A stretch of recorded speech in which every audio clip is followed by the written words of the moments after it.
उनको और उनके बेटे को। मैं खुद वही सोच रहा हूँ, आईनी तरमीम पे तो बात ही नहीं कर रहे। जनाब स्पीकर, ये वो रुदाद है। जी हाँ। अली मोहम्मद खान साहब बैठ जाए। अली मोहम्मद खान साहब के नहीं जी। जी हाँ, अली मोहम्मद खान वो साहब कह रहे बैठ हैं जाए। आईनी तरमीम पे बात करने लगे। जनाब स्पीकर, कौन सी यहाँ वाली पे क्लॉज पे? यहाँ पे उनको और उनके बेटे को पिकअप कर दिया गया और उनको उस वक्त लाया जाता था जिस वक्त उनकी डायलिसिस होती थी। जनाब स्पीकर, आज उनको जिस तरीके से लाया गया, टिंटेड ग्लास की वाइट करोला में लाया गया और जिस तरह उनको उठा के सेनेट में लाया, मेंगल साहब को मिलने भी नहीं दिया उनसे। मेंगल साहब का ये मैसेज है, यहां पे उनका ये मैसेज है जनाब स्पीकर, ये पाकिस्तान की अवाम के नाम पे, कि उन्होंने जमहूरियत को फरोग देने की कोशिश की, पर इस वक्त अख्तर मेंगल साहब इस असेंबली से, इस जमहूरियत से दिल बर्दाश्त होकर उन्होंने अपना रिजाइन किया और उन्होंने कहा है कि हम लोग कैसे इस प्रोसेस का हिस्सा बने जब हमारे लोगों को दीवार के साथ लगाया जा रहा है और यह सलूक किया जा रहा है। मेरा यहां पे जनाब स्पीकर सवाल है, शहबाज शरीफ से यह सवाल है कि जो मैंने आज ये सारे केसेस आपको सुनाए,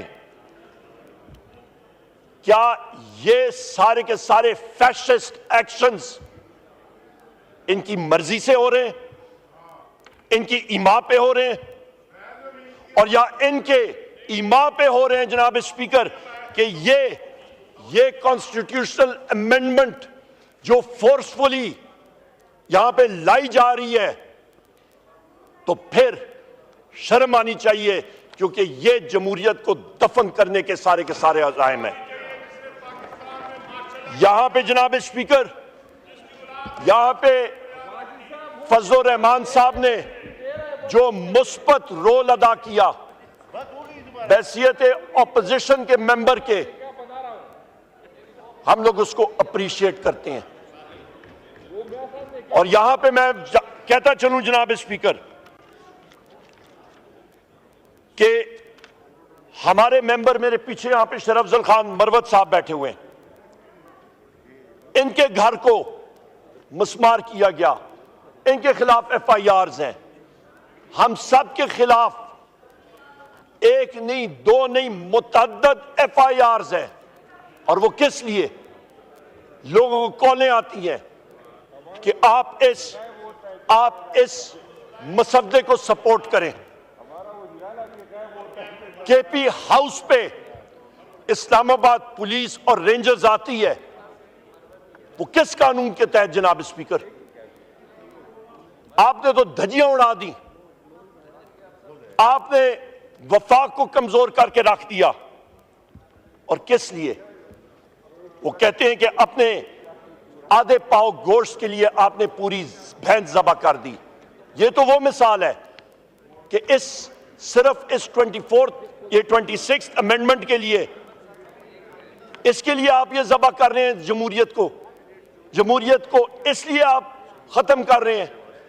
जनाब स्पीकर, हमने अपने MNAs को ये डायरेक्शन दी हुई है कि आपने इस प्रोसेस का हिस्सा नहीं बनना,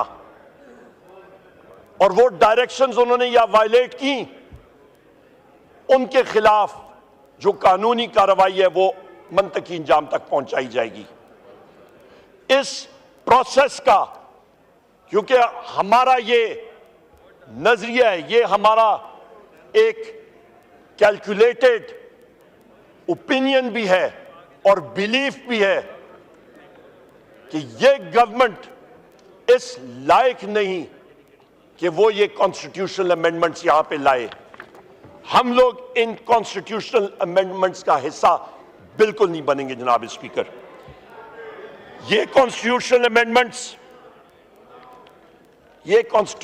अमेंडमेंट्स जनाब स्पीकर इस वफाक को कमजोर करने की इलामत होंगी।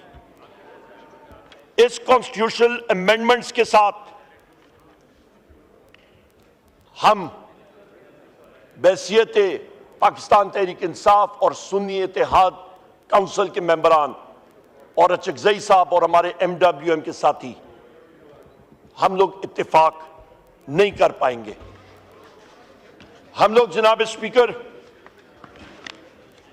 आपसे गुजारिश करेंगे, आपसे डिमांड करेंगे कि खुदारा आपने स्टैंड लेना है, बैसियत स्पीकर अपने हाउस के मेंबर्स के लिए,